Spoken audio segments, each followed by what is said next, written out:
جو محمد وعلی محمد پر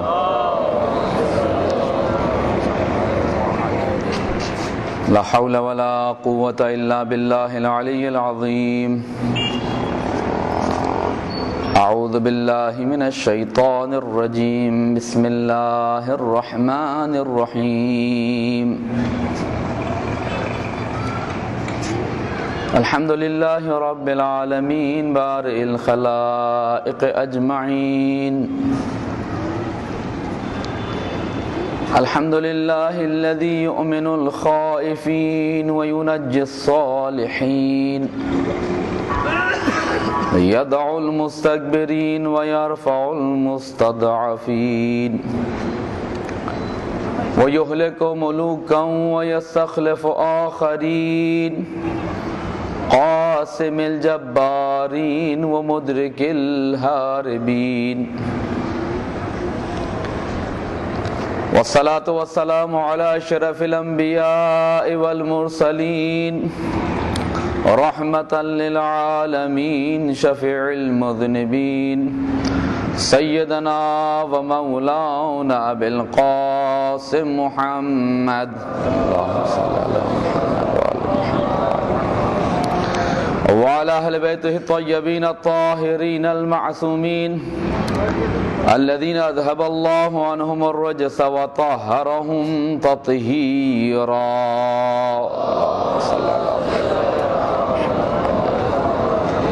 سيما بقية الله الأعظم في الأرضين روح وأرواح العالمين لتراب مقدمه الفداء ولعنة الله على أعدائهم أجمعين من الآن إلى قيام يوم الدين أما بعد فقد قال الله تبارك وتعالى في كتابه المبين وهو أصدق القائلين بسم الله الرحمن الرحيم ربنا الذي أعطى كل شيء خلقه ثم هدى درود بھیجے محمد وعلى محمد پر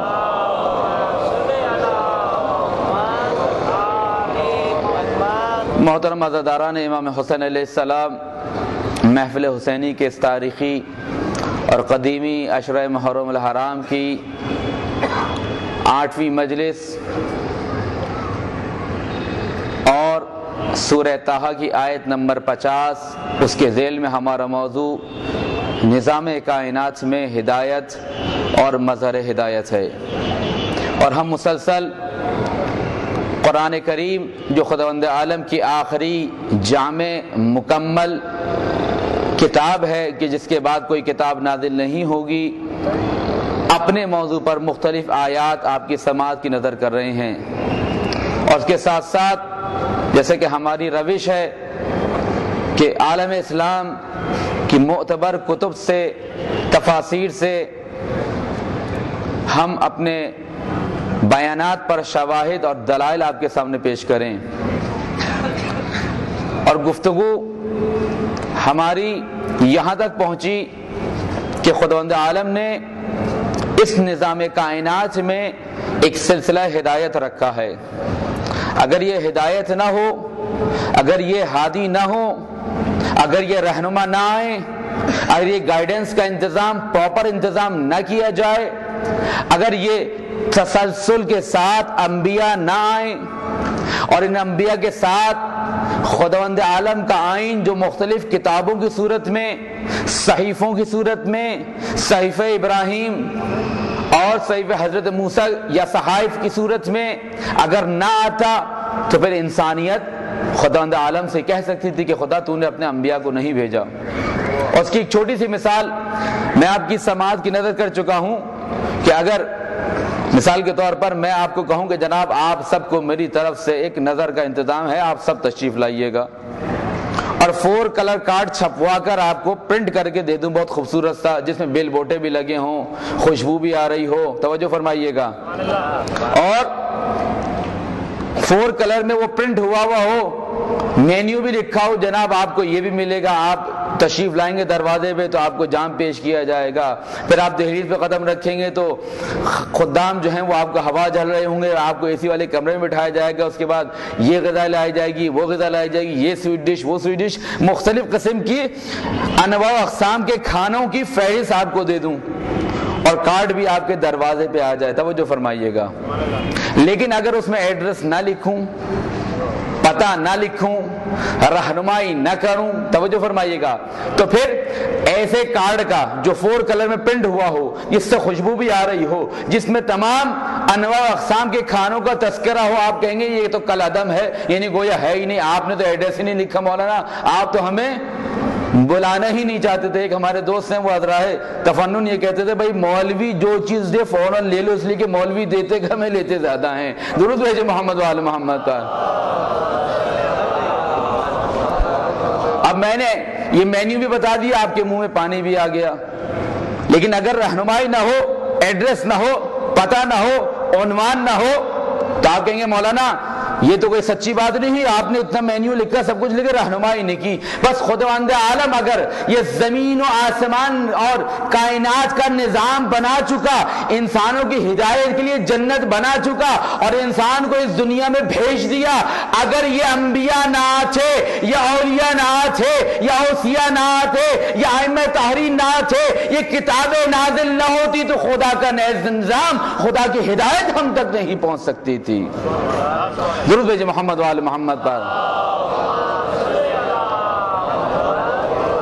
لہذا خدا نے یہ ہدایت کا انتظام کیا، پراپر ہدایت، متواتر ہدایت، تسلسل کے ساتھ ہدایت، یعنی وہ ہدایت کہ جس میں ایک لمحے کا فاصلہ نہیں، جو صرف اور صرف مکتب جعفری کا عقیدہ ہے۔ تمام مکاتب اسلام میں جتنے بھی مکاتب فکر ہیں، مکتب اسلام میں مکتب تشیع واحد مکتب فکر ہے جو یہ کہتا ہے اس ہدایت الہی میں ایک لمحے کا فاصلہ نہیں ہے، 1 انچ کا فاصلہ نہیں ہے۔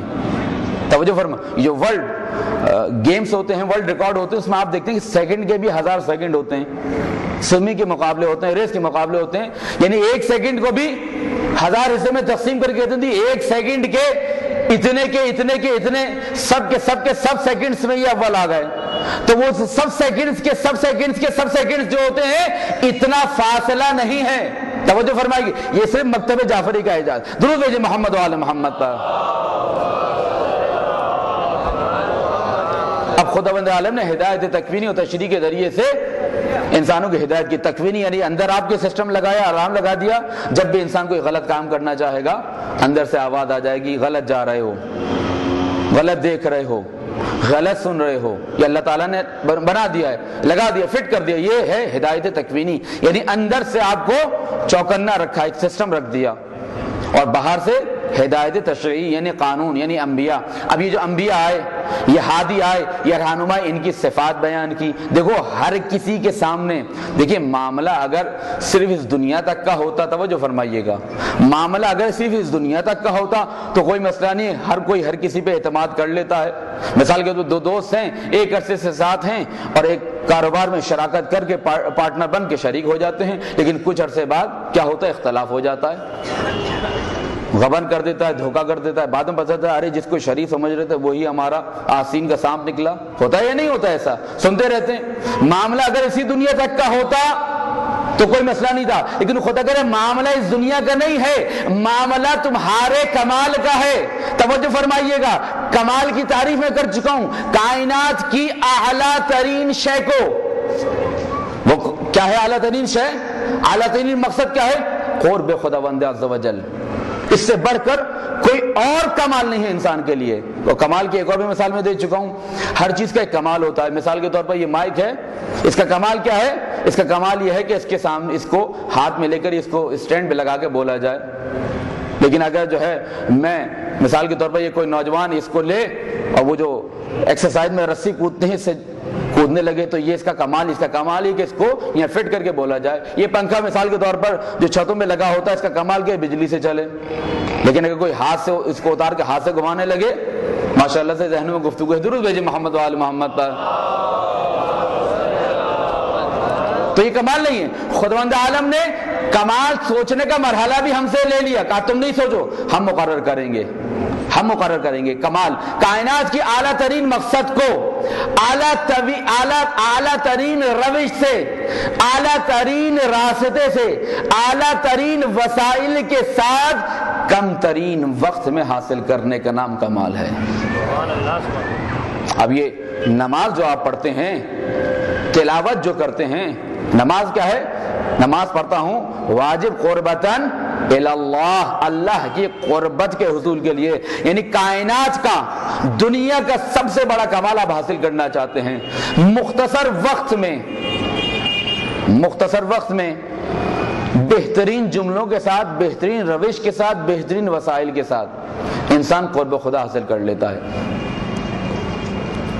تو خدا کہہ رہے کہ معاملہ کمال کا ہے، آخرت کا ہے، ایمان کا ہے، لہذا ہر کسی کے ہاتھ پہ بیعت مت کرو۔ اور یہ بیعت کیا ہوتی ہے؟ بیعت در حقیقت عربی زبان میں ایک معاملے کے شریک پانے کے بعد کے عمل کو کہا جاتا ہے۔ مثال کے طور پر پہلے زمان میں ہوتا تھا کہ جب کوئی انسان گیا سودا خریدنے، وہ کہتا تھا اشتریت ھذا، مثال کے طور پر میں یہ آٹا تم سے خریدنا چاہتا ہوں، تو دکاندار کیا کہتا تھا؟ بعت ھذا، یہ میں نے تمہارے ہاتھ میں بیچ دیا۔ اشتریت تو میں نے خریدا، وہ کہتا تھا بعت، بیچ دیا۔ اور اس کے بعد معاملے کی سند کے لیے ہاتھ پہ ہاتھ مارتے تھے، اس کو کہتے تھے بیعت۔ توجہ فرمائیے گا۔ لیکن دین اسلام میں بیعت کسے کہتے ہیں؟ دین اسلام میں بیعت اسے کہتے ہیں، دیکھو ایمان کس کے ہاتھ سے لے رہے ہو اور کس کے ہاتھ میں دے رہے ہو۔ اسی لیے تو کل عرض کیا تھا، حسین نے یزید کی بیعت نہ کر کے اپنا ہاتھ یزید کے ہاتھ میں نہ دے کے یہ ثابت کر لیا یہ میرا ہاتھ نہیں، یہ حسن کا ہاتھ ہے، یہ علی کا ہاتھ ہے، یہ رسول کا ہاتھ ہے، یہ ابراہیم کا ہاتھ ہے، یہ موسیٰ کا ہاتھ ہے، یہ عیسیٰ کا ہاتھ ہے، یہ آدم کا ہاتھ ہے۔ اگر میں بیعت کرتا ہوں تو کوئی انبیاء ما سلم یزید کی بیعت کرتے ہیں۔ اس لیے کہ بیعت یعنی اپنے ایمان کو خدا کے بنائے ہوئے نبی و وسیع کے ہاتھ پہ فروخت کر دینا۔ درود بھیجے محمد و آل محمد پر۔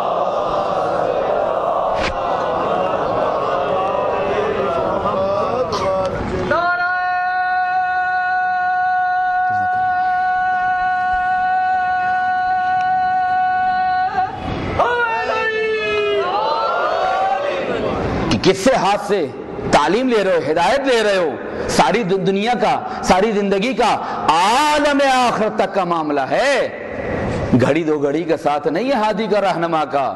اسی لیے ہمارے یہاں من جانب اللہ ہونا، منصوص من اللہ ہونا، منصوب من جانب اللہ ہونا شرط ہے۔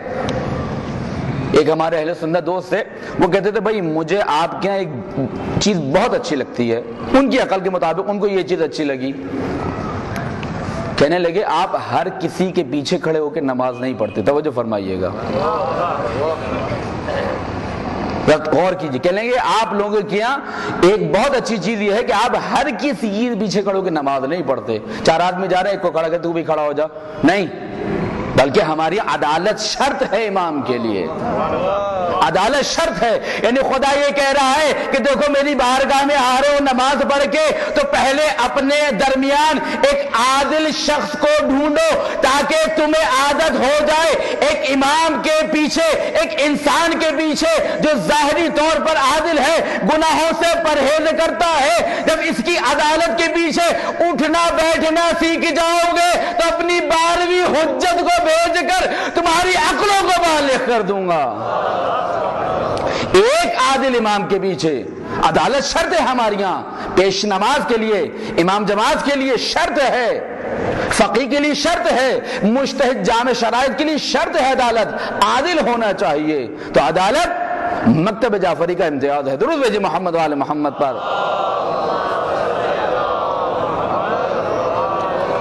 عزیزان گرامی، من جانب اللہ کی طرف سے آئے، پہلی صفت۔ دوسری صفت علم لگتا ہو، یعنی جس کو میں نے کہتا وحی، یعنی عالم غیب سے اتصال، کنیکشن، رابطہ۔ ہدایت یعنی اللہ سے ہدایت لینا۔ توجہ فرمائیے گا، اللہ سے ہدایت لینا۔ اللہ سے کون ہدایت لے گا؟ میں، آپ، یہ علم امامت کی بات ہے نا۔ حضرت امام جعفر صادق علیہ الصلوۃ والسلام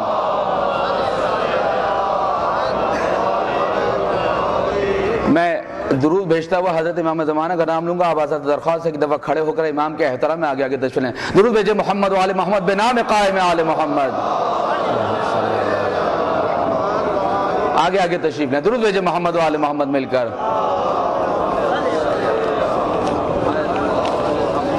تاکہ بعد میں آنے والے مومنین کو زحمت کا سامنا نہ ہو. ایک دفعہ مل کر عظمت محمد و آل محمد پر درود بھیجیے.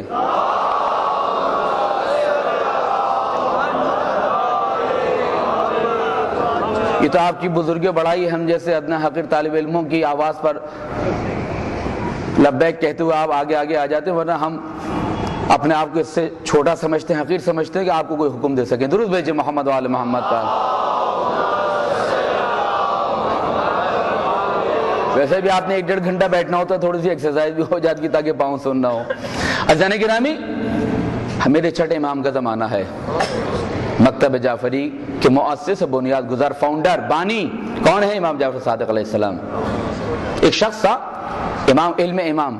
دیکھیے ابھی کچھ بچوں نے SMS بھیجا تھا جس میں کہا تھا کہ BBC نے کہا ہے کہ جناب امام حسین علیہ السلام کا نام دن میں اتنی دفعہ لیا جاتا ہے. 18 کروڑ افراد ہیں دنیا کے جن کے نام کے ساتھ حسین آتا ہے. ایک دن میں 56 کروڑ افراد امام حسین کا نام لیتے ہیں. 1 لاکھ یا 1 کروڑ کے قریب جو ہے امام حسین پر درود بھیجا جاتا ہے. توجہ فرمائیے گا، مل کے درود بھیجے محمد و آل محمد کا.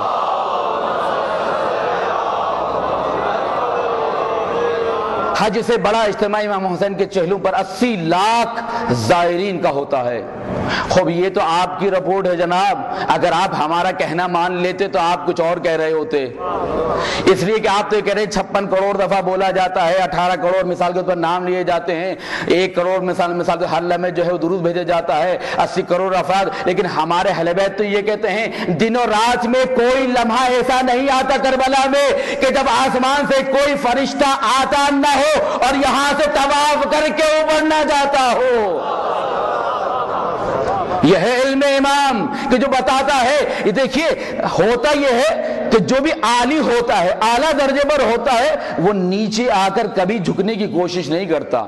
یونیورسٹی کا پروفیسر ہو، توجہ فرمائیے گا، یونیورسٹی کا پروفیسر ہو، اس سے کہا جائے آپ ذرا KG1 کے بچوں کو جا کے ذرا ABCD پڑھا دیجئے، وہ کہے گا میری ناک کا مسئلہ ہے، میری اسٹیٹس کا مسئلہ ہے، میں تو نہیں پڑھاؤں گا. وہ فرشتے جو ملائے اعلیٰ پہ رہتے ہیں، آسمانوں پہ رہتے ہیں، عرش کے مکی ہیں، خدا کہہ رہا ہے، میرے خدا کے ائمہ کہہ رہے ہیں، خدا کے نمائندے اور وسیع کہہ رہے ہیں، دن اور رات میں کوئی لمحہ ایسا نہیں ہوتا کہ جب کوئی نبی مرسل یا ملک مقرب یہاں نہ آتا ہو، اوپر سے اتر کے نیچے آتا ہے. یہ نیچے نہیں آتا، یہ عرش پہ آ کر دوبارہ یہاں سے پرواز کے آغاز کرتا ہے.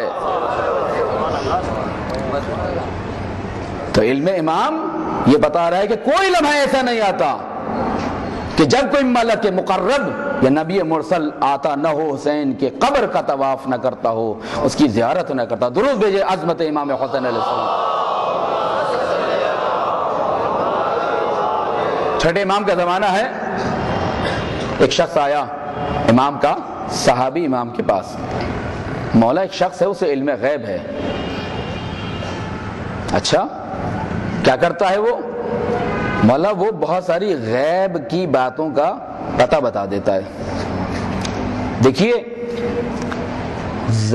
امام زمانہ کی غیبت میں بہت سارے ایسے افراد ہیں ماضی میں گزرے ہیں جنہوں نے امام مہدی ہونے کا دعویٰ کیا ہے، اور آج بھی لوگوں کے عقیدے کو ضعیف بنانے کے لیے بہت سے افراد ہیں جو اپنے آپ کو امام زمانہ اور امت کے درمیان رابطے کرنے والے کا کام انجام دے رہے ہیں. مجھے نہیں پتا آپ کے شہر میں ہے یا نہیں. کراچی میں ایسے 2-3 افراد کو ہم جانتے ہیں جو کہتے ہیں ہم امام زمانہ سے رابطے میں ہیں. وہ کمرے میں جائیں گے، اس کے بعد نکل کے آئیں گے اور 2-4 شو منتر پڑھیں گے اور آپ کو جو ہے وہ. تو یہ تعویذ گنڈوں کے چکر میں نہ آئیے. امام سے کوئی نہیں ملتا، جھوٹا ہے. بہت کم افراد ہیں، بہت کم افراد ہیں. اس لیے کہ وہ نعمت ہے کہ جو بیان کرنے سے جس کی اہمیت زائل ہو جاتی ہے. بہت کم افراد ہیں جنہوں نے اپنی زندگی میں امام کی زیارت کی ہے. فقہاء میں سے بھی ہیں، اصحاب میں سے بھی ہیں، غیر فقہاء سے بھی ہیں، حتیٰ کہ موچیوں نے بھی امام کی زیارت کی ہے۔ اگر میں آج چاہتا ہوں کہ علم اور عصمت کے موضوع کو تکمیل کر دوں، کل انشاءاللہ میں امام زمانہ سے متعلق اور کربلا سے متعلق اپنے عرائض عرض کر کے اپنے موضوع کو اختتام پذیر کروں گا۔ موچیوں نے امام سے ملاقات کی ہے۔ ایک عام انسان امام سے ملاقات کر سکتا ہے، لیکن کیسے، کن حالات میں؟ ہر کوئی یہ دعویٰ کرے نہیں۔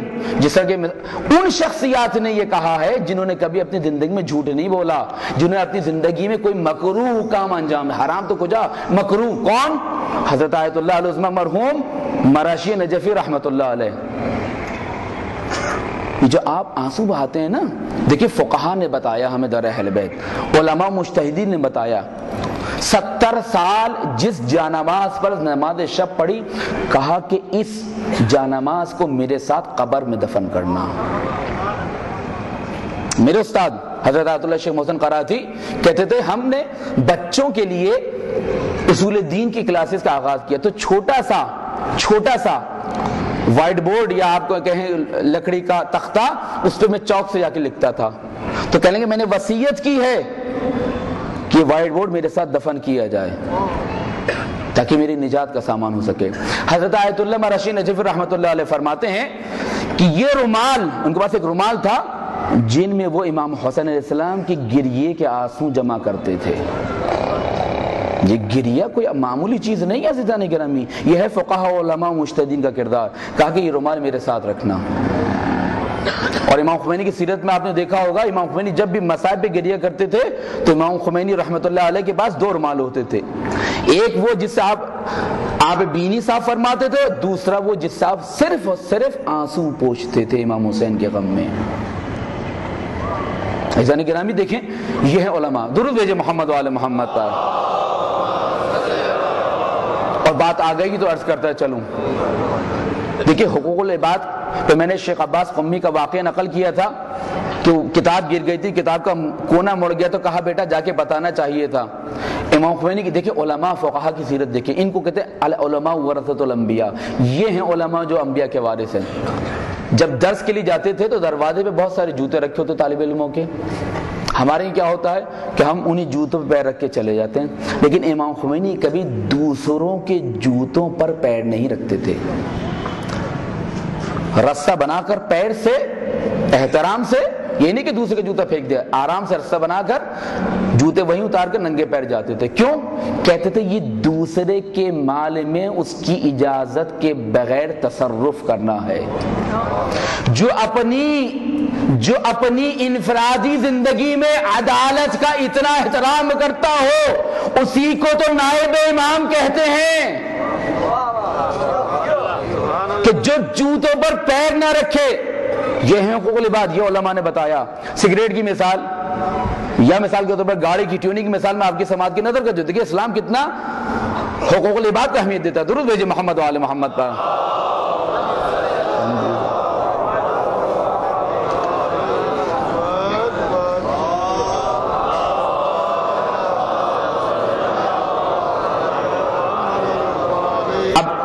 وہ علم غیب بتا دیتا ہے، امام اس کرے کہا چلو، امام پہنچے اس کی خدمت۔ علم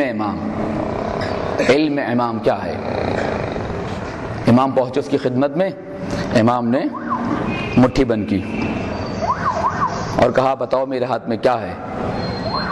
کہ وہ حیرت اور پریشانی کے آثار اس شخص کے چہرے پہ ظاہر ہوئے۔ امام نے کہا بتاؤ، کہا بتا تو دوں گا لیکن پریشان یہ ہو رہا ہوں، حیرت یہ ہو رہی ہے آپ کے ہاتھ میں آیا کیسے؟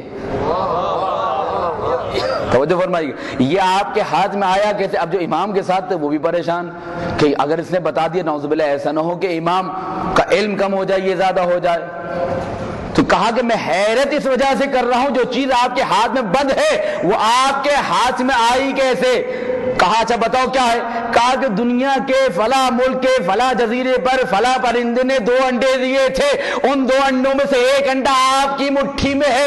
ارے بھائی علم امامت وہاں سے شروع ہوتا ہے جہاں سے تمہارے علم کی سرحدیں ختم ہوتی ہیں۔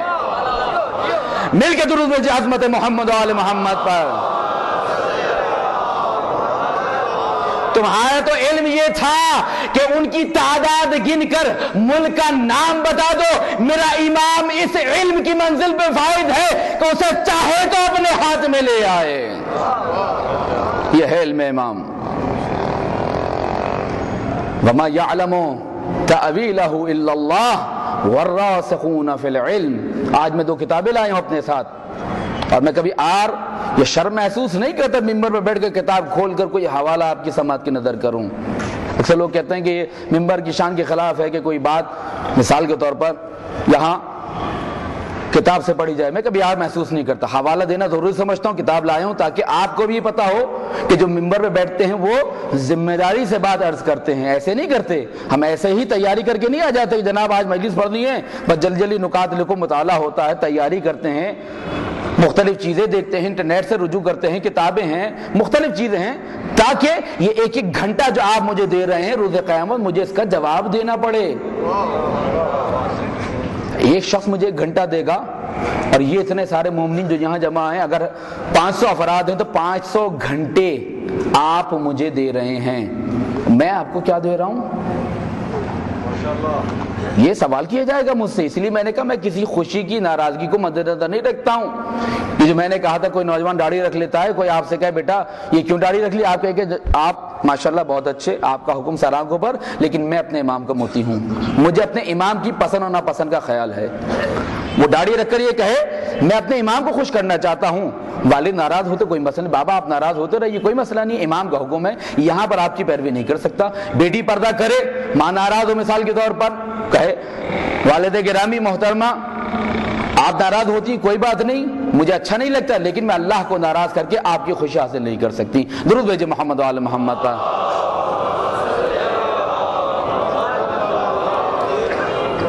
عزیزان گرامی، راسخون کون ہیں؟ جس کو میں نے کل بھی کہا تھا، شیخ سلیمان قندوزی حنفی اہل سنت کے بہت بڑے عالم گزرے ہیں، افغانی عالم تھے پرانے افغانستان میں.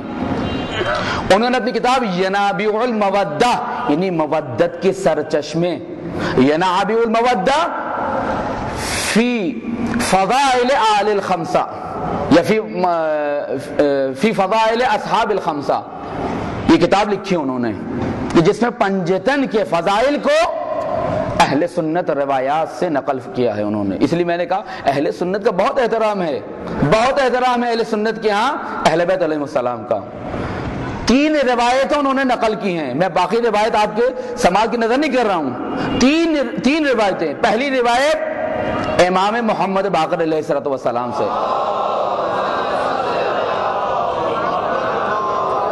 امام فرماتے ہیں کہ راسخون فی العلم سے مراد امام علی علیہ السلام ہیں. دوسری روایت حضرت ابو سعید خدری رحمت اللہ علیہ سے نقل کی ہے کہ رسول اللہ سے پوچھا گیا والراسخون فی العلم سے کون مراد ہے؟ کہا ذالک اخی علی ابن ابی طالب، راسخون فی العلم سے مراد میرا بھائی علی ابن ابی طالب ہے. اور تیسری روایت حضرت ابن عباس رضی اللہ تعالیٰ عنہ سے روایت کی ہے، فرماتے ہیں کانا علین عالما بالتفسیر والتعویل والناسخ والمنسوخ، علی تفسیر و تعویل کا علم جانتے ہیں، وہی ناسخ کا منسوخ کا علم رکھتے ہیں، وہی راسخون فی العلم ہے. یہ 3 روایات ذکر کیے ہیں علامہ قندوزی رحمۃ اللہ علیہ نے اپنی کتاب ینابیع المودہ میں. اور آج چاہتا ہوں کہ کچھ روایات کو کتاب سے آپ کی سماعت کی نظر کروں تاکہ رہتی دنیا تک یہ گفتگو جو ریکارڈ ہو رہی ہے، میرے مسلمان بھائی جو میری آواز سن رہے ہیں اور آپ مومنین جو یہاں اپنے ایمان میں محظوظ ہوتے ہوئے سے جلا دے رہے ہیں تاکہ ہمارا ایمان مستحکم ہو سکے. درود بھیجیے محمد و آل محمد پر.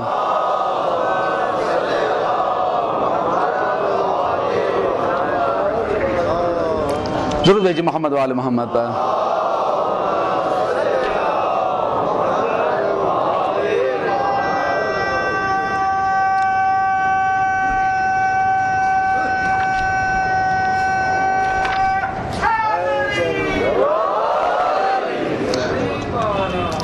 عزیزان گرامی، وہ روایت یہ ہے من عنده علم الكتاب انما هو علی لقد كان عالما بالتفسیر والتعویل والناسخ والمنسوخ، یعنی ینابیع المودہ صفحہ 104 میں یہ روایت درج ہے. علامہ شیخ محمد حنفی قندوزی رحمۃ اللہ علیہ، حنفی مسلک کے اعتبار سے انہوں نے روایت نقل کی ہے، فرماتے ہیں یعنی علی، ابن عباس کہتے ہیں علی کیونکہ وہ ہے وَيَقُولُ الَّذِينَ كَفَرُوا لَسْتَ مُرْسَلًا، کافر یہ کہتے ہیں کہ اے رسول تم اللہ کے بھیجے ہوئے نہیں ہو، وَيَقُولُ الَّذِينَ كَفَرُوا لَسْتَ مُرْسَلًا، کہ تم اللہ کے بھیجے ہوئے نہیں ہو، تو اللہ کہتا ہے ان کے جواب میں قُلْ كَفَى بِاللَّهِ شَهِيدًا بَيْنِي وَبَيْنَكُمْ وَمَنْ عِنْدَهُ عِلْمُ الْكِتَابِ، اے رسول کہہ دو، یعنی یہ کہہ دو کا جملہ بھی در حقیقت اپنی گہرائی میں اپنی عظمت، اپنی سربلندی کے ساتھ تا قیامت آنے والے انسانوں کے لیے مقام علی ابن ابی طالب علیہ السلام کی طرف نشاندہی کر رہا ہے۔ کیسے؟ آپ کی خدمت میں عرض کروں، درود بھیجئے محمد وآل محمد پر۔ وَيَقُولُ الَّذِينَ كَفَرُوا لَسْتَ مُرْسَلًا، وہ لوگ جو کافر ہیں وہ کہتے ہیں اے محمد آپ اللہ کے بھیجے ہوئے نبی نہیں ہیں۔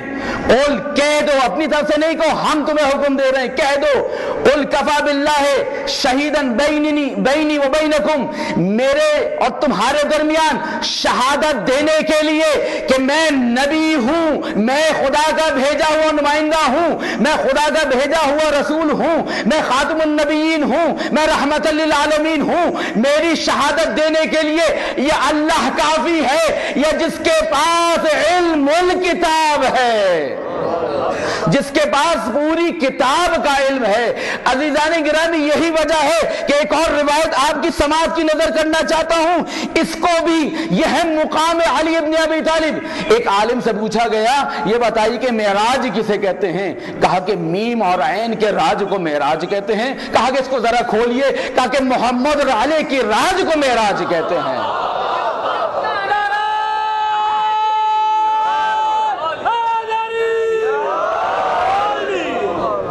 محمد اور علی کے راج کو معراج کہتے ہیں۔ کہا دلیل کیا ہے؟ کہا دلیل یہ ہے اخطب خوارزمی جن کا انتقال 568 ہجری میں ہوا، اہل سنت کے حنفی مسلک کے ادیب و فصیح عالم دین ہیں، فرماتے ہیں ایک روایت نقل کرتے ہیں اپنی کتاب مناقب میں، توجہ فرمائیے گا، یہ جو بات عرض کر رہا ہوں اہل سنت کی کتاب سے عرض کر رہا ہوں، معراج یعنی محمد اور علی کا راج ہے، زمین پہ بھی راج ہے، آسمان پہ بھی راج ہے۔ درود بھیجئے محمد وآل محمد پر۔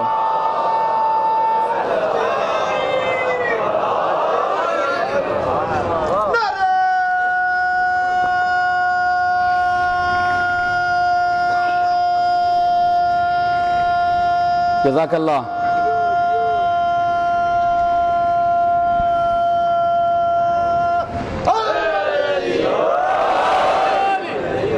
اپنی کتاب مناقب میں حضرت عبداللہ ابن عمر رضی اللہ تعالی عنہ سے روایت کرتے ہیں کہ رسول اللہ سے پوچھا شب معراج، توجہ فرمائیے کہ شب معراج اللہ کی تو زبان ہی نہیں تو اللہ نے کس لہجے میں آپ سے کلام کیا؟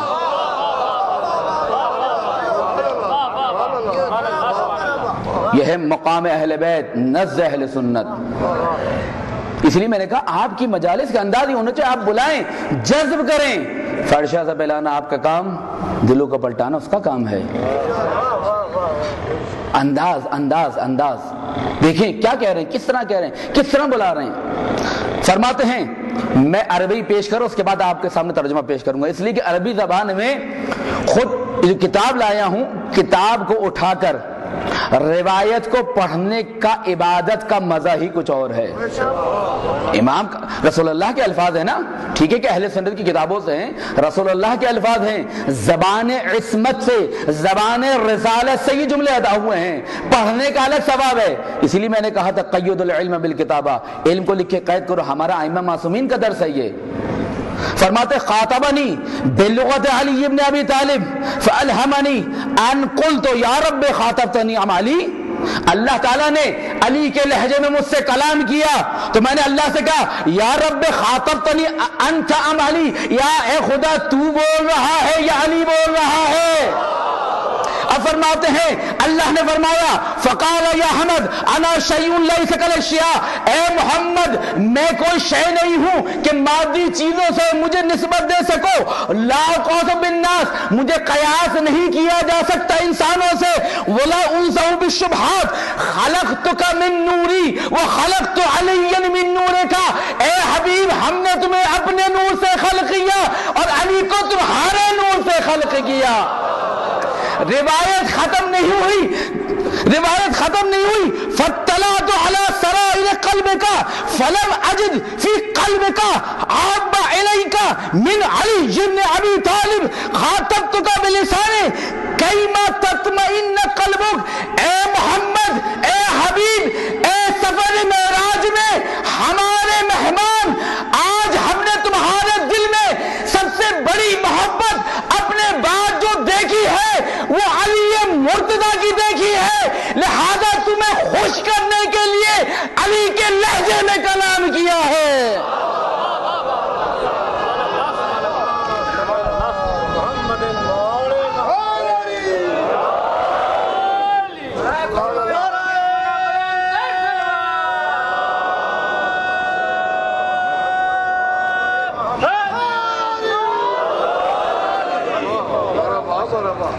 ہم خاطبتنی انت ام علی، اے خدا تو نے خود کلام کیا ہے یا علی کے لہجے میں، یا علی بول رہے تھے؟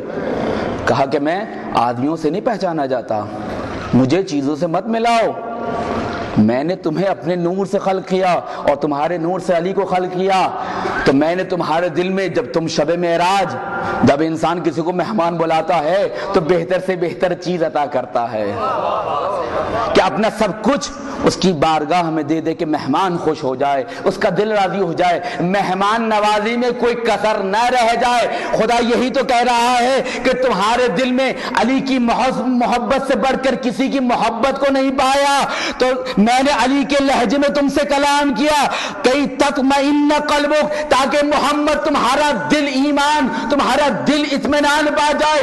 یہ مقام محمدی ہے، توجہ فرمائیے گا کہ جہاں خدا لہجہ علی میں کلام کر کے محمد کے دل کو اطمینان و آرام ادا کر رہا ہے، وہ مقام ابراہیمی تھا، ایمان کی منزل پر ہے، خلت کی منزل پر ہے، رسالت کی منزل پر ہے، امامت بھی نوازی۔ کہا کہ خدا کیف تحیی الموتى، مردوں کو کیسے زندہ کرے گا؟ کہا کہ ایمان نہیں ہے، کہا ایمان ہے، اطمینان قلب کے لیے چاہتا ہوں۔ وہاں سوال ہو رہا ہے اطمینان قلب کا، یہاں اطمینان قلب عطا کیا جا رہا ہے، یہاں خود خدا عطا کر رہا ہے اطمینان قلب۔ درود بھیجے محمد و آل محمد پر۔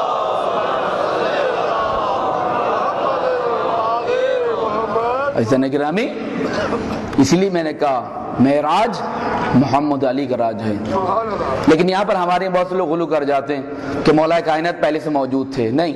اسی کتاب میں حدیث، ایک اور حدیث موجود ہے جس میں کہا رأیت کمثلک یا علی، میں نے تمہاری مثل دیکھی ہے، شبیہ دیکھی۔ اللہ تعالیٰ نے آسمان میں ایک شبیہ بنا دی تھی حضرت علیہ السلام کی کہ ملائکہ اس کی زیارت کرتے تھے۔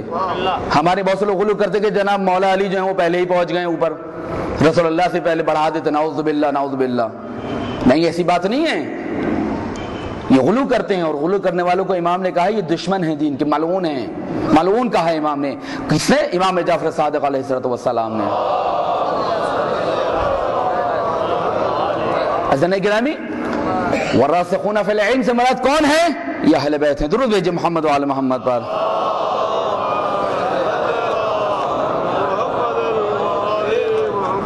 اور یہی وجہ ہے کہ ائمہ ہی فرماتے ہیں میری حدیث میرے والد کی حدیث، حدیث ابی وحدیث ابی حدیث جدی وحدیث جدی حدیث الحسن حدیث الحسین وحدیث الحسین حدیث الحسن وحدیث الحسن حدیث امیر المؤمنین وحدیث امیر المؤمنین حدیث رسول اللہ، اور حدیث رسول اللہ قول اللہ فی لوح محفوظ۔ اور یہی وجہ ہے کہ جب میرا 8واں امام حضرت امام رضا علیہ السلام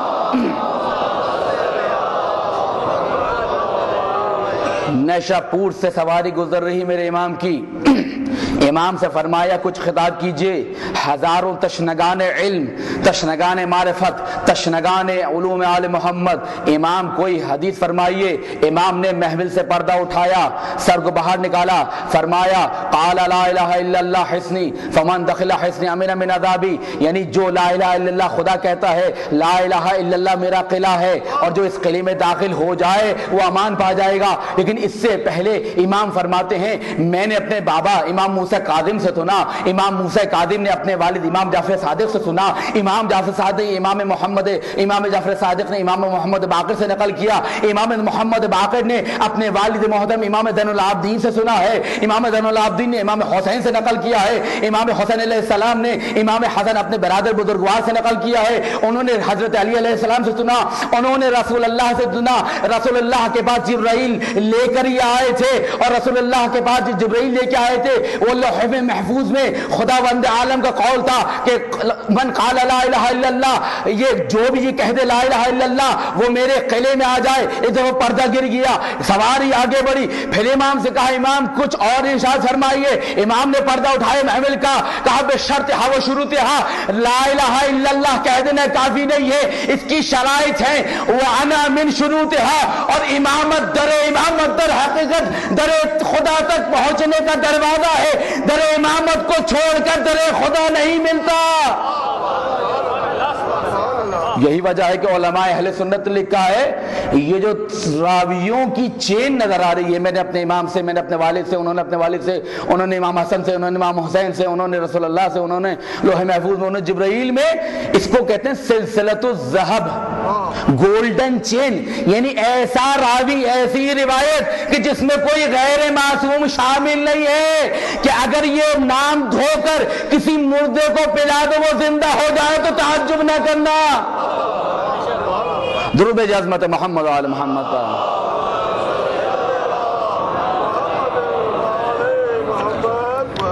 اور یہی وجہ کہ حاکم نشاپوری نے مستدرک میں، ابو بکر نشاپوری نے تاریخ بغداد میں، ابن مغادلی نے مناقب امیر المومنین میں، گنجی نے کفایت الطالب میں، حمومی نے در فرائض الثبتین میں، امام زہبی نے میدان الاعتدال میں، امام قنوزی نے یناب المودہ میں، نبہائی نے الفتح الکبیر میں یہ روایتیں نقل کی ہیں اہل بیت سے۔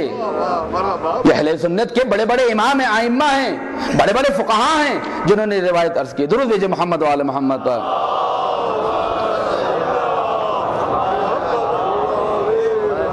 یہ علم، اور ظاہری سی بات ہے اس علم کو دینے کے لیے عصمت بھی ضروری ہے۔ اگر عصمت نہ ہو، اگر طہارت ولادت نہ ہو، اگر طہارت نسب نہ ہو، اگر طہارت قول و فعل نہ ہو، تو پھر یہ خدا کا نور اس صلب میں نہیں آ سکتا۔ نوجوانوں کے لیے ایک چھوٹی سی مثال دے کے جا رہا ہوں۔ فزکس آپ نے پڑھی ہوگی، اس میں ایک ایکسپیریمنٹ ہے الیکٹریسٹی کا، اس میں ہوتا ہے کنڈکٹر اور انسولیٹر۔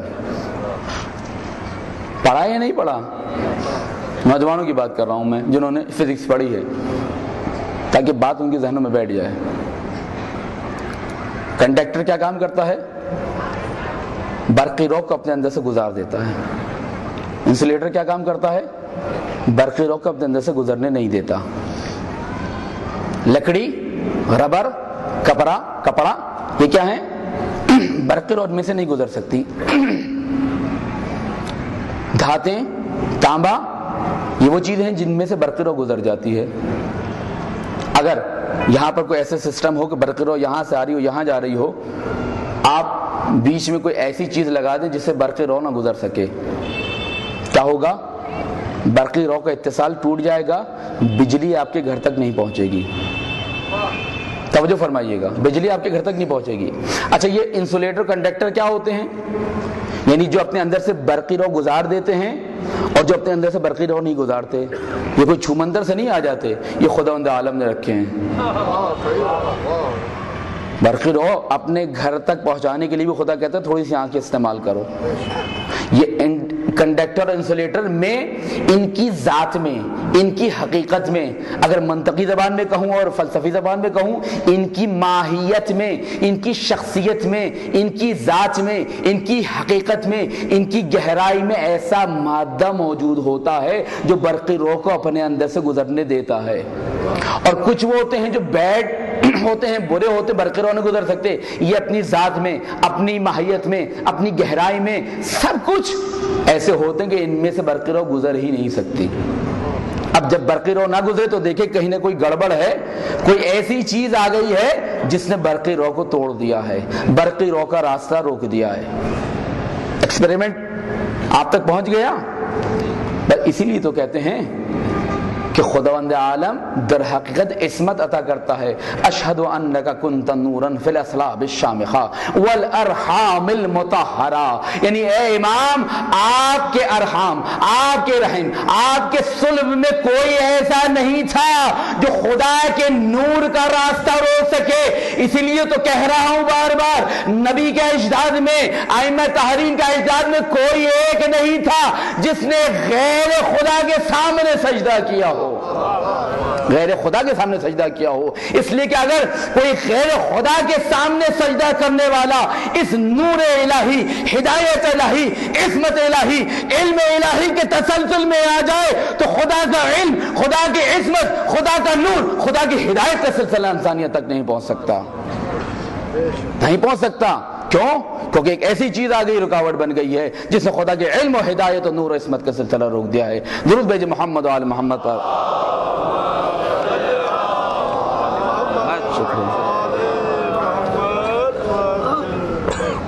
اشہد انک کنت نورا فی الاصلاب الشامخہ، صلب شامخہ، عظیم ترین صلبوں میں آپ رہے ہیں. والارحام المطہرہ، پاکیزہ ترین رحموں میں خداوند عالم نے آپ کے نور کو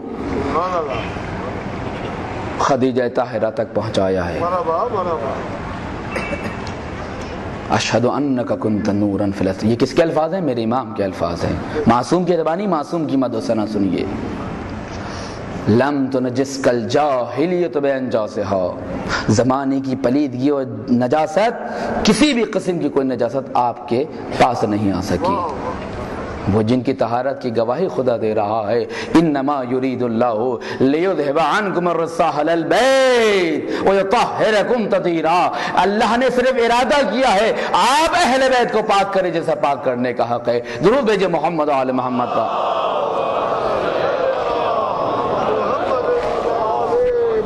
لہذا عصمت بھی ضروری ہے. عصمت نہیں ہوگی تو پھر انسان خدا کا پیغام نہیں. یہاں پر تھوڑی سی 2-3 منٹ کی گفتگو، علمی گفتگو کرنا چاہتا ہوں عصمت سے متعلق. توجہ ہے آپ کی؟ درود بھیجے محمد والے محمد کا.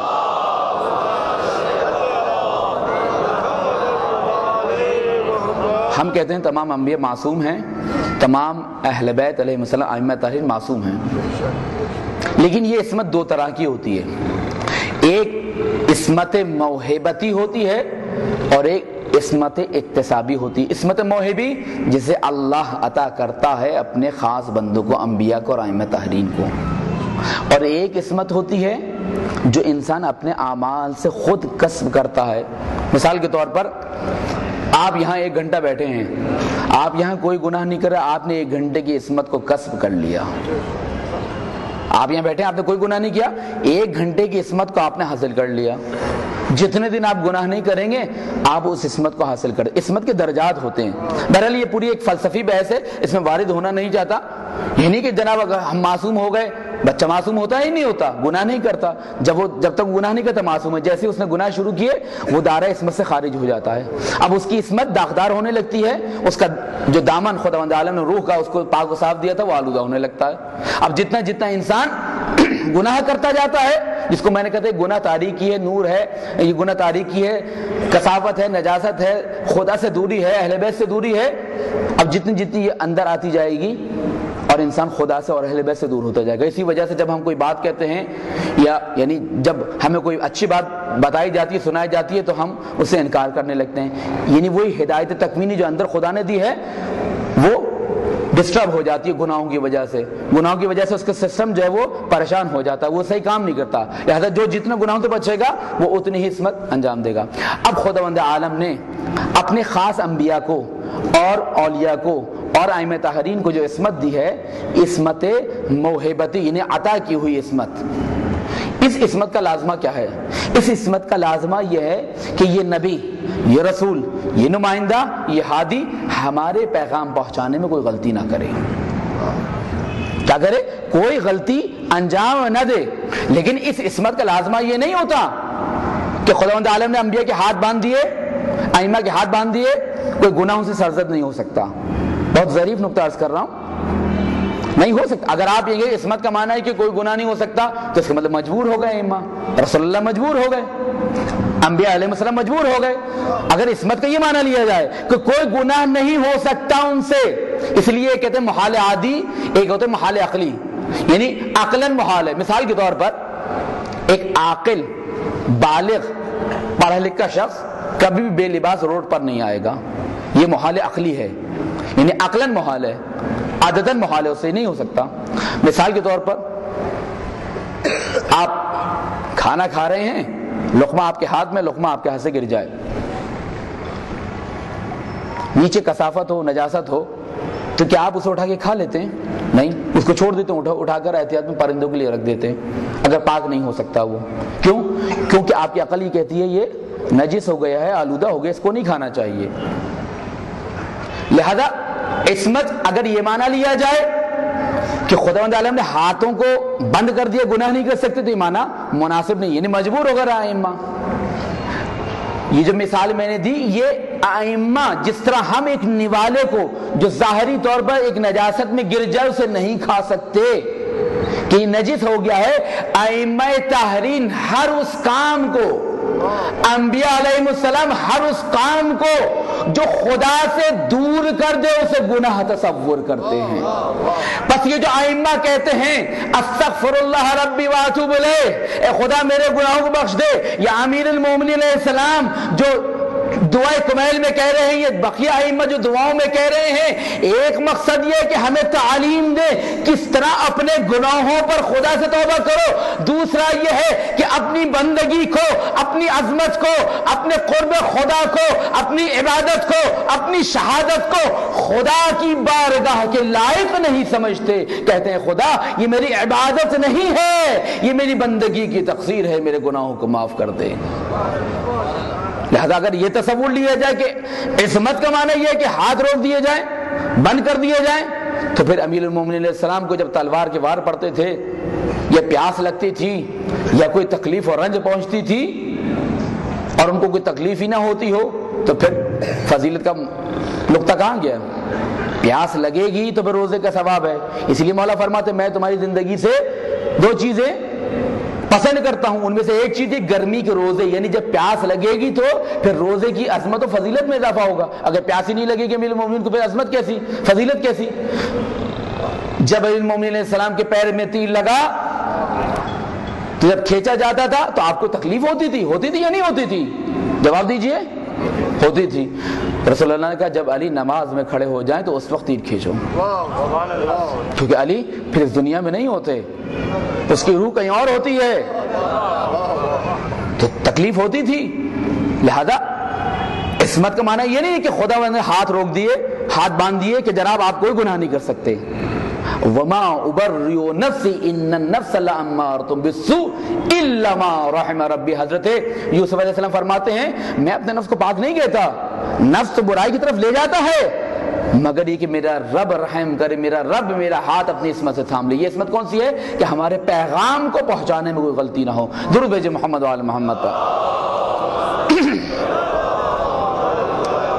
بس گفتگو کو یہی روکتا ہوں، انشاءاللہ کل اس کو آخری مراحل میں تکمیل کرتے ہوئے انشاءاللہ امام زمانہ علیہ الصلوۃ والسلام سے متعلق اپنا رائے ظاہر کریں. درود بھیجے محمد وآل محمد پر.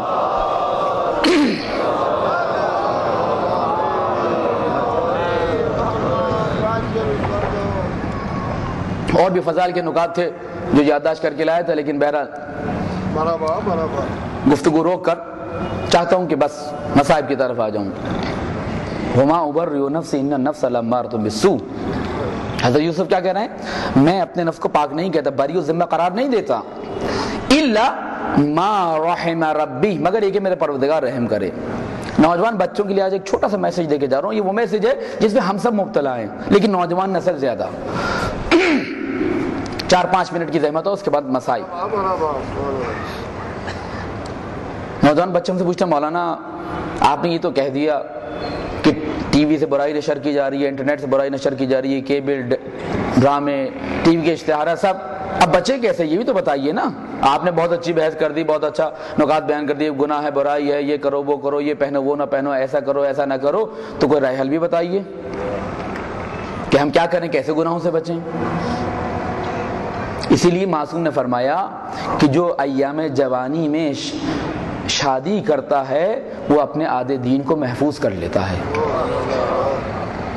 کیا مطلب؟ مطلب یہ ہے آدھا دین شادی میں نہیں ہے، آدھا دین در حقیقت جو محفوظ کرتا ہے ایام نوجوانی میں شادی کر کے، در حقیقت اپنی شہوت کو خدا کے حکم سے کنٹرول کر کے جائز اور حلال لذت سے پوری کرتا ہے، تو خدا کہتا ہے کہ تم نے اپنے آدھے دین کو محفوظ کر لیا۔ یعنی اب انسان کے ایمان کو اور دین کو سب سے زیادہ خطرہ بھی شہوت سے ہوتا ہے، شیطان سے ہوتا ہے، نفسانی خواہشات سے ہوتا ہے۔ توجہ فرمائیے گا، اس لیے بات عرض کر رہا ہوں تاکہ یہ معاشرے کے درد ہیں، انہیں ڈسکس کرنا چاہیے۔ یہ سیکس کی جو تعلیم دی جا رہی ہے، برائی کی برائیت کو، قباحت کو نکالا جا رہا ہے، آرام سے بیٹھ کے، جو بار بار کہہ رہا ہوں میں، آرام سے بیٹھ کر ہمارے معاشرے میں ڈانس دیکھا جا رہا ہوتا ہے، محرم و نامحرم ہاتھ میں ہاتھ ملا رہے ہوتے ہیں، دوسرے قبیح فعل انجام دے رہے ہوتے ہیں، دیکھا جا رہا ہوتا ہے۔ اور اسی کی دیکھا دیکھی خواتین کا لباس بھی باریک ہوتا ہے، تنگ ہوتا ہے، نوجوان بھی اپنی اسلامی اور ہماری جو بزرگوں کی تہذیب و تمدن ثقافتوں سے دور ہوتے جا رہے ہیں۔ تو عزیزان گرامی، کیا طریقہ ہونا چاہیے؟ پہلا طریقہ یہ ہے کہ نوجوانوں کی جلدی شادی ہونی چاہیے، لیکن نوجوانوں کو بھی تھوڑی سی کوشش کرنی چاہیے کہ وہ جلد از جلد پڑھیں لکھیں، اپنے پیروں پہ کھڑے ہوں، تاکہ جلد از جلد ان کی شادی ہو سکے۔ لیکن جب تک شادی نہیں ہوتی، قرآن کہتا ہے استعفاف کریں، عفت کا دامن تھامے رہیں۔ بات آ گئی حضرت یوسف علیہ السلام کے اس قول پر، اس آیت پر، تو یہیں سے رب دینا چاہتا ہوں 4-5 منٹ کی زحمت اور اس کے بعد مصائب۔ وما ابرئ نفسی ان النفس لامارۃ بالسوء، میں اپنے نفس کو بری میں نہیں کہتا، نفس برا سکھا رہا ہے۔ اب جو نوجوان جس کو میں نے کہا تھا جب گھر میں پیار و محبت نہیں ملے گی، میاں بیوی آپس میں لڑتے رہیں گے، تو بچہ بھوکا ہوگا۔ بڑے بڑے قاتل، ہٹلر، صدام، مامون رشید، ہارون رشید اور اس جیسے جو پہلے بھی گزرے ہیں، ان کی زندگی کا مطالعہ کیجئے، ان کو بچپنے میں والدین کا پیار نہیں ملا۔ آج یورپ کا سب سے بڑا مسئلہ فیملی ہے، خاندانی نظام زندگی تباہ و برباد ہو گیا۔ امام خمینی نے اپنی وفات سے پہلے 89 میں روس کے سابق صدر، جب روس سپر پاور تھا، گورباچوف کو خط لکھا تھا، تو اس کے جواب میں اس نے امام خمینی کو ایک جواب دیا، خط کا جواب دیا، اور اس نے کہا کہ ہم نے امریکہ کے کہنے میں آ کر، یورپ کے کہنے میں آ کر صنعتی ترقی کے لیے اپنی خواتین کو گھروں سے باہر نکالا۔ ہماری صنعت میں تو 4 چاند لگ گئے، لیکن ہمارا نظام زندگی، خاندانی نظام زندگی، ہماری تہذیب و تمدن کے ستون گر گئے، خراب ہو گئی۔ آج یورپ کا سب سے بڑا مسئلہ ہویت کا ہے، تشخص کا ہے۔ بچوں کو نہیں معلوم وہ کیا ہے، کیوں ہے، کیسے ہے، کہاں جانا ہے، کچھ نہیں معلوم۔ ہر چیز آزاد ہے۔ 18 سال کے ہو جائیے، آپ مادر پدر آزاد ہو جائیں گے اس معاشرے میں جا کر۔ کیوں؟ اس لیے کہ جب انسان کو من عین الی عین فی عین، امام فرماتے ہیں 3 سوال کے جواب اگر تمہارے پاس آ جائیں تو دنیا کے کامیاب ترین انسان ہو۔ من عین، کہاں سے آئے ہو، الی عین، سفر کہاں پر اینڈ ہوگا، فی عین، کہاں ہو، کیوں بھیجا گیا ہے، کس نے بھیجا ہے، کس چیز کے لیے بھیجا ہے۔ یہ 3 سوال کے جواب تم پہ آ جائیں، تم دنیا کے کامیاب ترین انسان ہو۔ لیکن نہیں پتا، اور وہی چیز میڈیا کے ذریعے سے ہمارے معاشرے میں لائی جا رہی ہے۔ گلوبل ورلڈ کا جو نعرہ لگایا ہے کہ دنیا سمٹ کر ایک گاؤں بن گئی ہے، گاؤں بننے کے ساتھ ساتھ بہت سی اس میں فائدہ بھی ہوا ہے کہ آپ ایک بٹن دبا کر دنیا کے اس کونے میں بیٹھے شخص کو دیکھ سکتے، بات کر سکتے ہیں، لیکن اس کا دوسرا نقصان یہ ہوا کہ تہذیب و تمدن کے ستونوں کو گرایا گیا، روایات کا، اقدار کا، ویلیوز کا قتل کیا گیا، جس کو میں نے کہا تھا ثقافتی یلغار میں نہ کوئی چیخ بلند ہوتی ہے، نہ کسی کا قتل ہوتا ہے، نہ کوئی گولی چلتی ہے، نہ کسی کی آہو فریاد بلند ہوتی ہے۔ اب یہ بچے کیا کریں؟ یونیورسٹی جاتے ہیں، گناہ، کالج جاتے ہیں، بے پردگی، بازار میں آتے ہیں اور یعنی کیا کریں بچے پوچھتے ہیں ہم سے، لہذا واجب سمجھتا ہوں اپنے اوپر کہ یہ مسائل اور یہ چیزیں ڈسکس کر کے جاؤں۔ آج چاہتا ہوں کہ اس نوجوان کا تذکرہ کروں جس کا مرثیہ امام حسین علیہ السلام نے اس کی زندگی میں پڑھا تھا۔ آپ یہ علی مدد کہتے ہیں نا، کیوں کہتے ہیں؟ آپ کا عقیدہ ہے مولا کائنات سے توسل کر کے آپ خدا کے قریب ہو سکتے ہیں۔ آپ حضرت علی اکبر سے کبھی آپ نے کہا اے علی اکبر مدد کریں آپ ہماری؟ کبھی حضرت عباس سے کہا؟ کبھی حضرت قاسم سے کہا؟ کربلا کا معجزہ یہی ہے کہ اگر عباس علمدار باب الحوائج ہو سکتا ہے تو ششماہ علی اصغر بھی باب الحوائج ہو سکتا ہے۔ یہاں بڑا چھوٹا کچھ نہیں ہوتا، جو خدا کے قریب ہو جائے وہ باب اللہ ہو جاتا ہے۔ درود بھیجے محمد وعلی محمد پر۔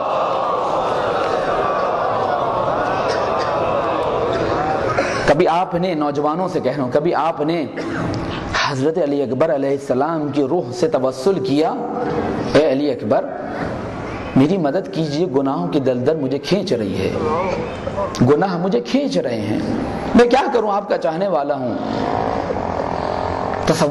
توسل کیجئے، آج رات جواب آئے گا، سچے دل سے، صدق دل سے۔ یہ علی مدد صرف گرتے ہوئے نہیں کہنا چاہیے، یعنی میں کم سے کم نہیں سمجھتا کہ ہم گر رہے ہوں کہ علی مدد علی مدد، ٹھیک ہے آپ پکار رہے ہیں کوئی مسئلہ نہیں، توسل کر رہے ہیں کوئی مسئلہ نہیں ہے، لیکن علی کی ذات اس سے بڑھ کر اعلیٰ اور ارفع ہے کہ ہم چھوٹے سے کام میں اس سے مدد لیں۔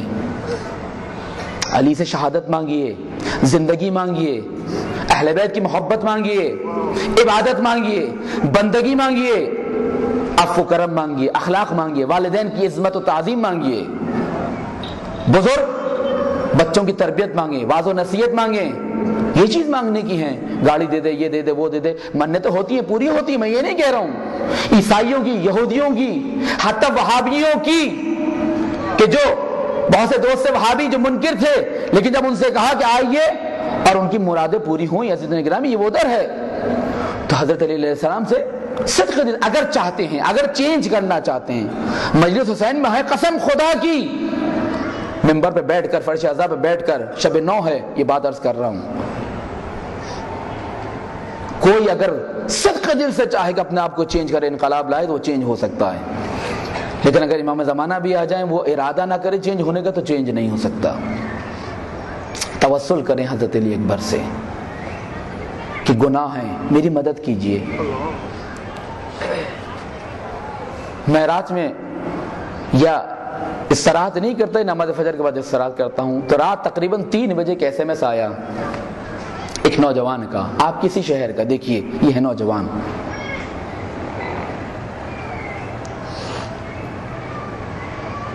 عدم کے واسطے، شعر پورا مجھے یاد نہیں، اس کا خلاصہ یہ کہ عدم کے واسطے سامان کر غافل، مسافر شب کو اٹھتے ہیں جو جانا دور ہوتا ہے۔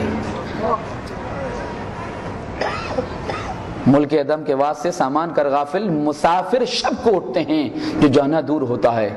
تو میں اسے نہیں پہچانا، میرا عزیز تھا، تو میں نے اس بچے سے کہا کہ ہم تو سوئی نہیں کہ جو اٹھے، تو کہنے لگے کہ یہ دعوت جی جا رہی ہے نماز شب کی، اس کا مطلب ہے کہ وہ بچہ کئی لوگوں کو یہ SMS کر کے جگاتا ہے کہ نماز شب کا وقت آ گیا۔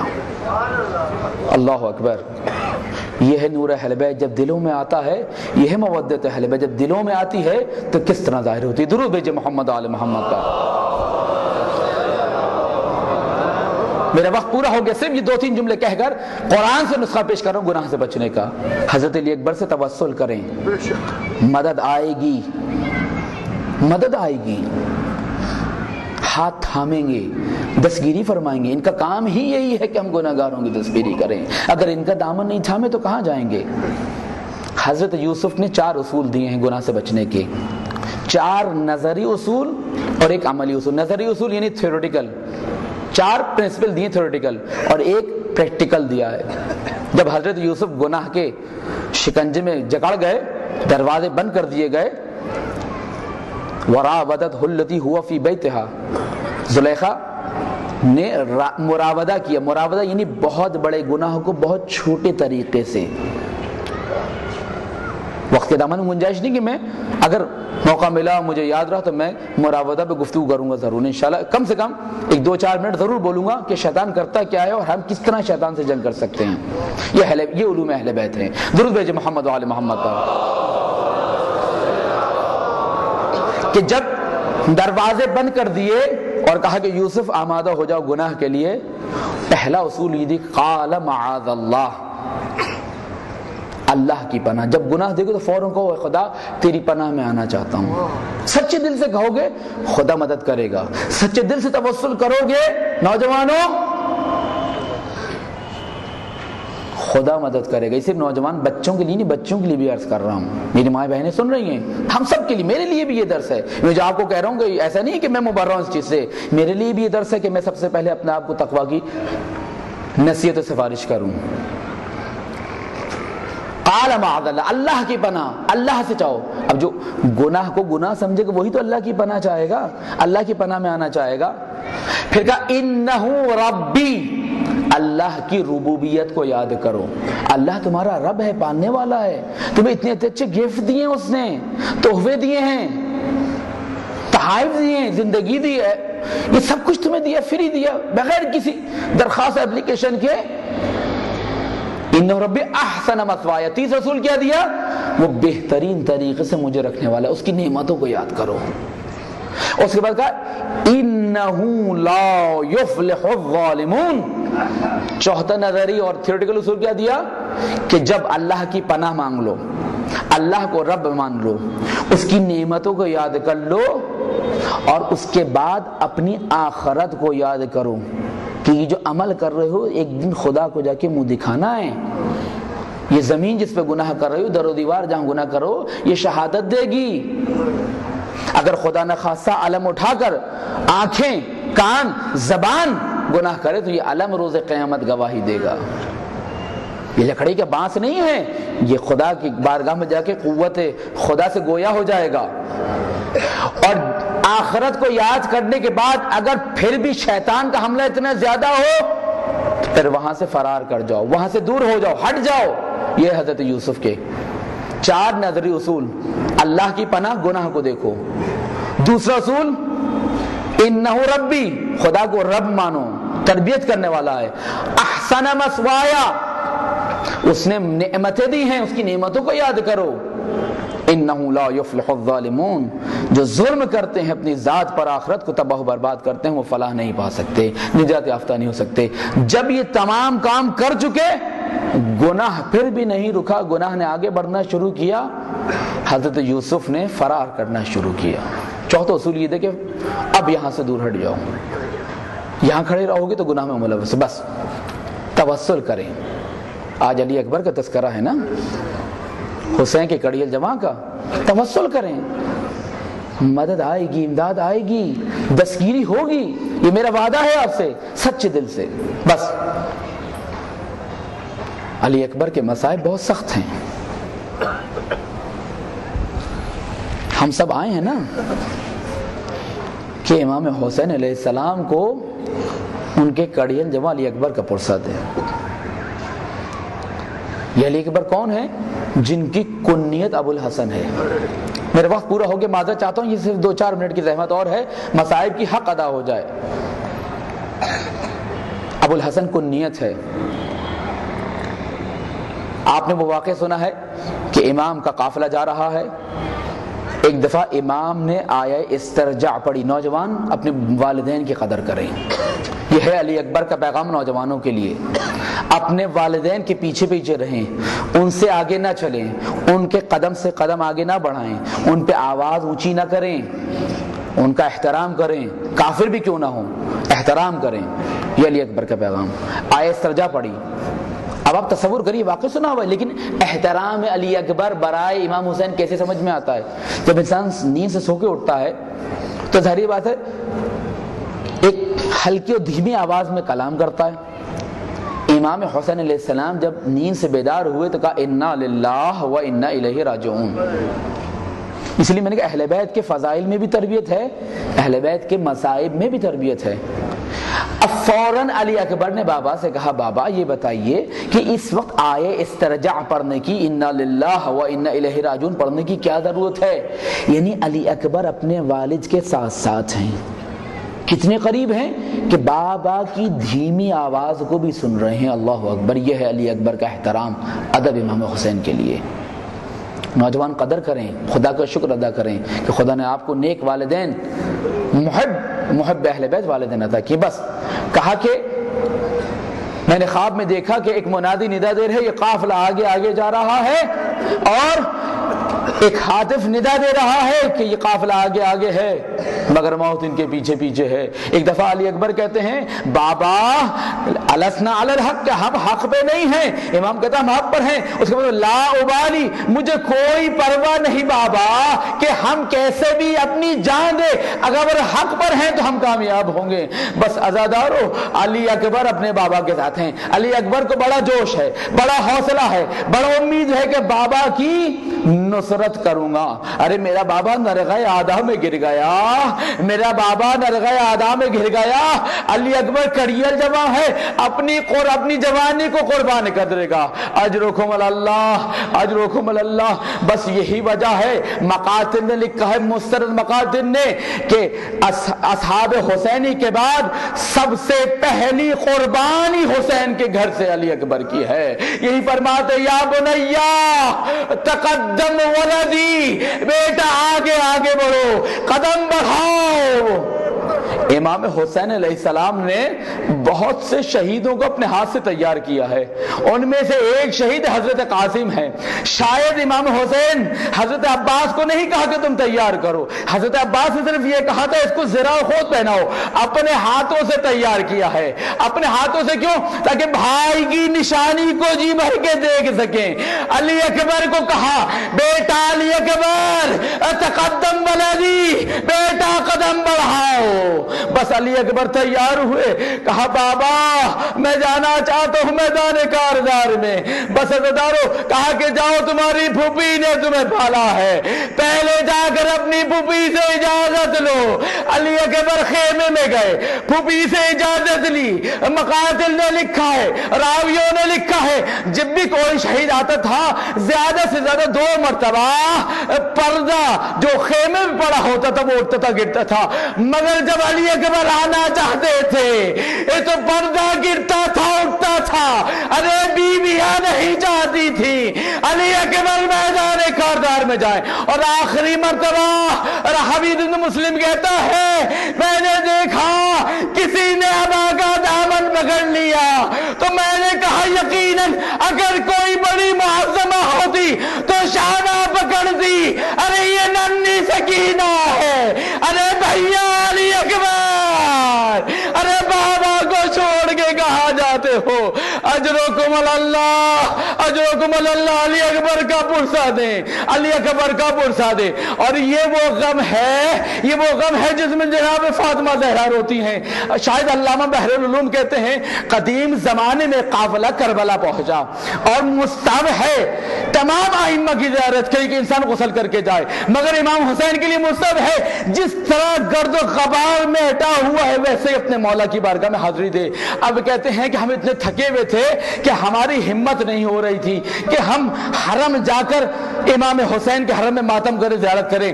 ہم نے وہی مجلس پڑھی، وہیں پر علی اکبر کا نوحہ پڑھا اور علی اکبر کے نوحہ پڑھنے کے بعد سو گئے۔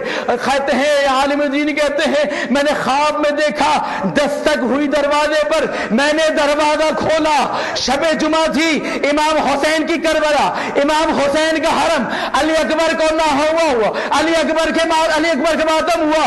کہتے ہیں کہ امام حسین تشریف لائے تھے اور کہا کہ دیکھو جب بھی کربلا آنا تو شب جمعہ میرے علی اکبر کا ماتم نہیں کرنا۔ ایک دفعہ کہا مولا کوئی غلطی ہو گئی، کہا میری ماں جنت البقیع سے آئی ہے، ارے جب سے تم نے ماتم شروع کیا میری ماں غشگا گئی ہے۔ ہائے علی اکبر، ارے بابا کو خود حافظ کہا۔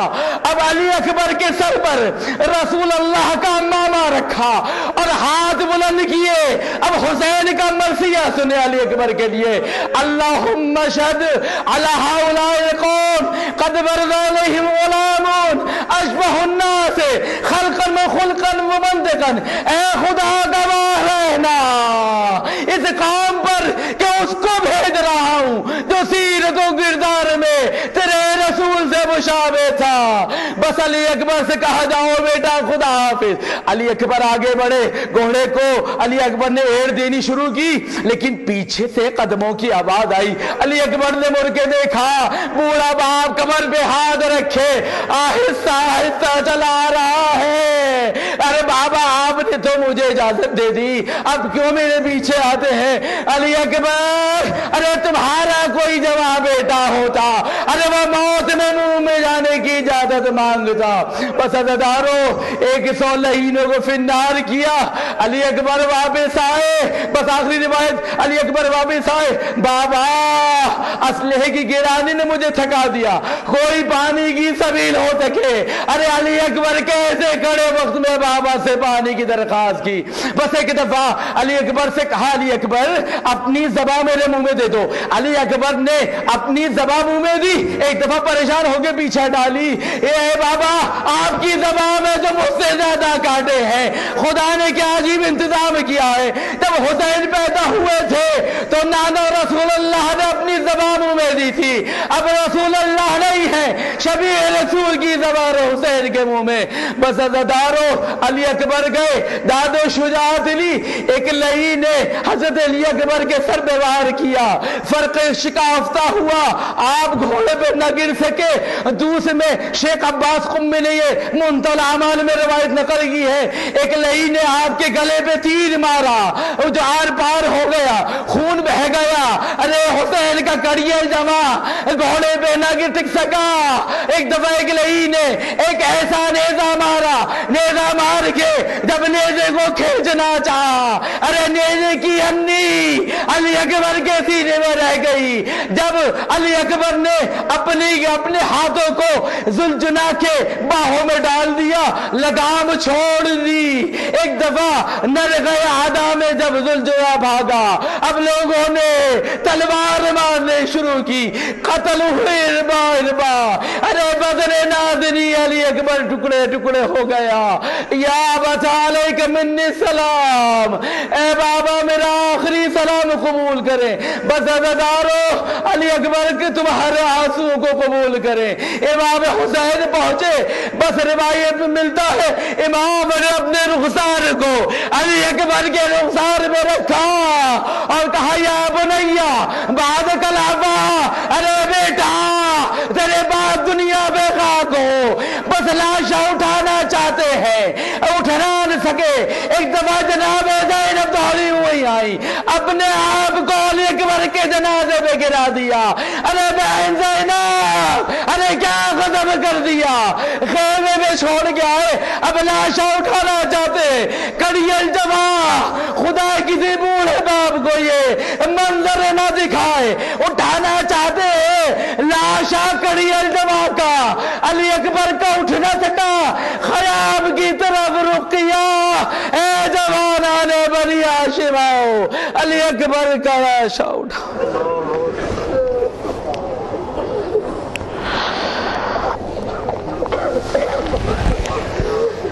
اللہ لعنت اللہ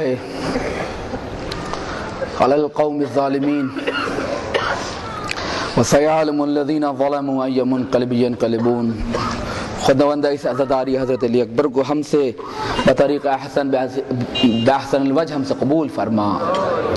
ہمارے ناسوں کو, ہماری عزاداری کو, ہماری بخشش, ہماری ہدایت اور ہمارے ایمان میں اضافے کا باعث قرار دے. اس خون کے وارث, اس ذکر کے وارث حضرت امام زمانہ علیہ السلام کو دور میں تعجیل فرما. ہم سب کو ان کے انصار و عوان میں شریک فرما. ہمیں ان مجالس اتحاد بین المسلمین ہدایت کا پیغام دینے کی توفیق عطا فرما. جب تک دنیا میں رہیں اس ادائے حسین سے, ذکر محمد آل محمد سے وابستہ رہے. آخرت میں ہمیں ان کی شفاعت سے محروم نہ فرما. اے خدا ہم سب کے ایمانوں کو, خصوصاً ہماری نوجوان نسل کے ایمان کو بحق حضرت علی اکبر محفوظ فرما. آخرت میں ہمیں ان کی شفاعت سے محروم نہ فرما. ربنا تقبل منا انک انت السمیع العلیم برحمتک.